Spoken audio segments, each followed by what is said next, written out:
Buenas tardes de nuevo a todos. Feliz día del médico, a todos los médicos presentes, que son muchos.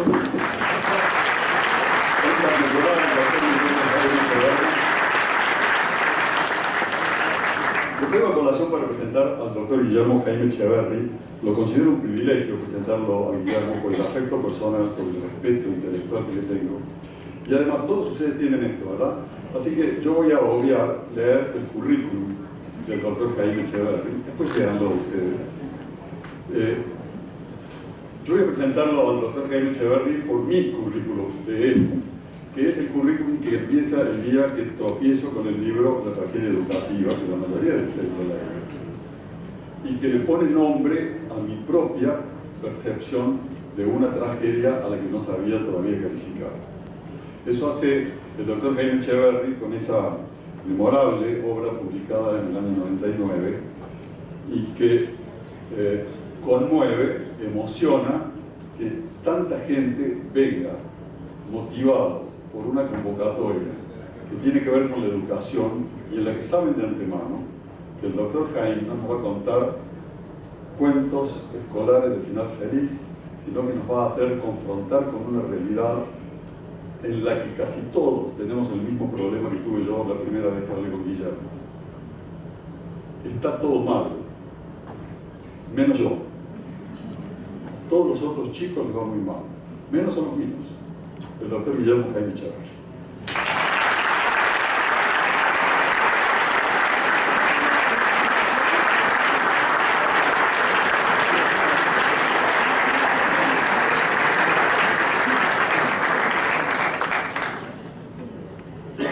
Muchas gracias, buenas tardes.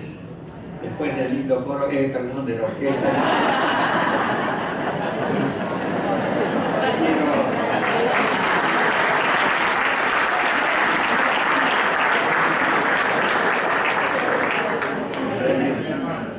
En realidad deberíamos ir con la música, que los alegró mucho. Lo mío va a ser en caída. Quiero agradecer en primer lugar la invitación para participar esta tarde de este encuentro y agradecer la presencia de todos ustedes, la presentación de Miguel. Somos amigos, no le hagan caso. Cuando me invitaron tuve que decidir el título y bueno, yo había sugerido un título y a Pablo mucho no le gustó, entonces que bueno, pensemos otro. En la conversación telefónica se me ocurrió ¿para qué educamos? Y hoy me arrepentí de haber elegido ese título porque lo primero que sucedió esta mañana cuando llegué, Pablo me preguntó ¿y para qué educamos? Bueno, me vi enfrentado a responder y me surgió una respuesta espontánea. Dije, educamos para hacer a los humanos más humanos. Y me pareció una buena respuesta, porque en última instancia el objetivo de la educación es ese, el de desarrollarnos como humanos, el de darnos las características de seres humanos, porque en última instancia los humanos nacemos bastante desvalidos y de alguna manera nuestros padres y después nuestros maestros nos ponen en posesión de una herencia que nos es propia por la sola razón de ser humanos, herencia que implica no solo los hechos, sino fundamentalmente el desarrollo de nuestras capacidades como seres humanos. Eso es lo que nos deja la educación, esa dimensión de aquello de lo que somos capaces. Yo recordaba que estoy utilizando, yo recordaba porque me hicieron hablar tantas veces, que ya esta conferencia la di varias veces en el curso del día de hoy, a distintos medios de prensa. Hoy recordaba que estoy utilizando para hablar de educación una definición que es un poco antigua, tiene 2800 años. Es de Hesíodo, un poeta griego contemporáneo de Homero. Y Hesíodo decía lo siguiente: educar a una persona es ayudarla a aprender a ser lo que es capaz de ser. Educar a una persona es ayudarla a aprender a ser lo que es capaz de ser. Y me parece una definición brillante porque tiene los dos elementos centrales: el de la ayuda al otro, la educación como una ayuda, una contribución al otro. Por eso la educación es una tarea de personas personas con personas. Es una tarea de relación personal, como es la tarea del médico, que hoy festejamos. También es una tarea de personas, entre personas. ¿Y ayuda a qué? ¿A qué se ayuda al otro? Se ayuda a que aprenda a ser aquello de lo que es capaz. Le muestra el repertorio de sus posibilidades.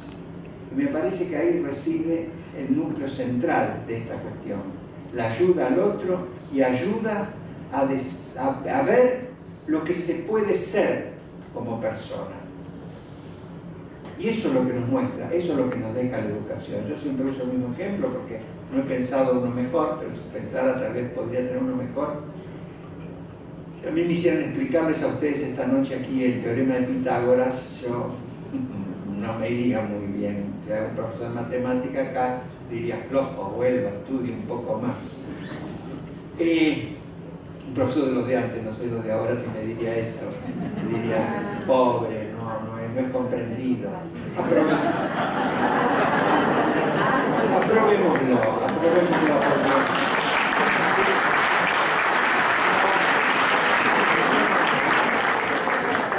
No sabe el teorema de Pitágoras, pero pobre, vaya a saber por qué no lo estudió. Algún día lo estudiará. En fin, si me lo hicieran explicar, reitero, no sería muy feliz. Sin embargo, yo sé que en mi interior tengo mecanismos intelectuales que me permiten hacer desarrollo de ese tipo. Yo sé que puedo hacer eso, que puedo hacer ese tipo de desarrollo porque alguna vez lo hice. Entonces, eso me parece central, esa idea de que a través de la educación yo he adquirido la dimensión de mis posibilidades como humano. Y eso me parece que es uno de los puntos esenciales para responder a esa pregunta: ¿por qué educamos? ¿Para qué educamos? Y educamos para eso. Educamos primero, ¿por qué? Porque es una necesidad esencial de nuestra especie, esa transmisión. A los chicos los vamos desde el primer día, les vamos incorporando conductas que si no lo hiciéramos naturalmente no las tendrían, porque precisamente estamos resumiendo en la historia de una persona la historia de la evolución del ser humano. Y al mismo tiempo, además de ese por qué, el para qué, precisamente para eso, para dejarle una dimensión de sus posibilidades como seres humanos, una dimensión de lo que les es capaz, de lo que son capaces por el solo hecho de ser humanos. De modo que mi respuesta a la pregunta, no me voy a ir todavía, pero en fin, avanzando en mi respuesta a la pregunta, ¿para qué educamos? Educamos para eso, para hacer humanos a los humanos. Y nuestros chicos tienen derecho a que tomemos esa responsabilidad que no siempre asumimos en toda la dimensión que corresponde.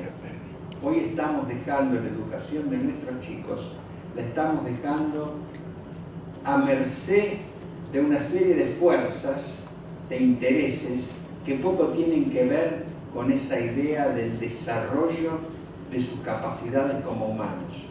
En realidad, hoy están en manos de conglomerados industriales de la información, del espectáculo, que lo que buscan es esencialmente desarrollarlos como consumidores entretenidos. Y me parece que esa dimensión de alguna manera sitúa a la tarea de la escuela, que yo muchas veces he calificado como una tarea contracultural. Va en contra de la cultura predominante, va en contra de las tendencias generales de la civilización. Nuestra civilización hoy está amenazada en relación a los valores que han formado parte de su esencia, de los principios básicos con los que llegamos hasta aquí.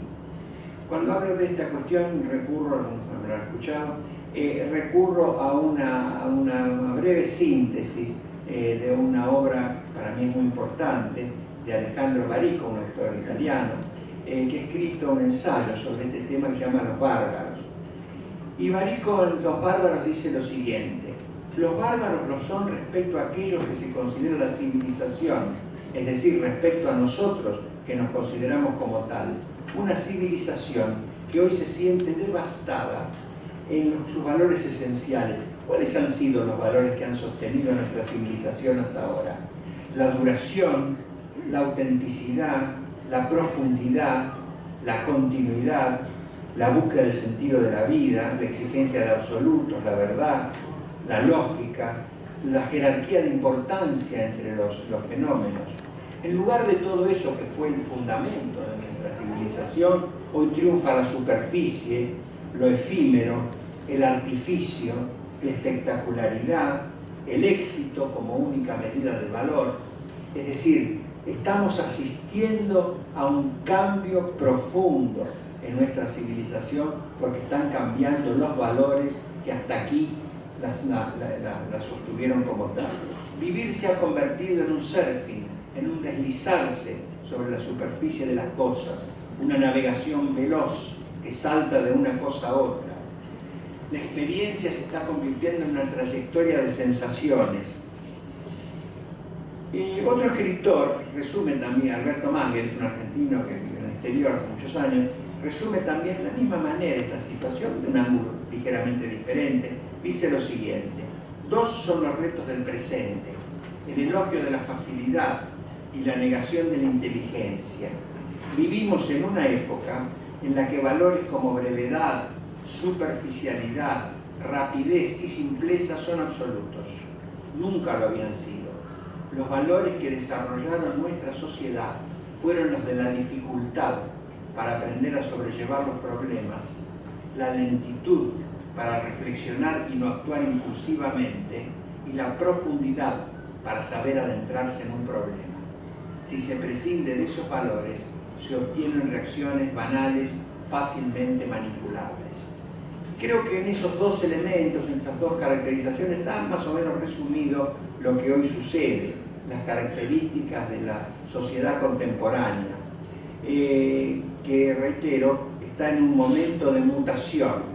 Muchos autores sostienen que nosotros somos protagonistas y testigos de una mutación de lo humano, un cambio profundo en la manera de ser humano, como no se había producido prácticamente desde el advenimiento de la imprenta. ¿Qué surgirá de esto? Todavía no se sabe, pero evidentemente a poco que veamos los signos que nos rodean, advertimos la naturaleza de estos cambios, la trascendencia que tiene y las modificaciones que se están produciendo en la manera de ver el mundo y de vernos a nosotros mismos, de percibir la realidad y de percibir nuestra propia realidad.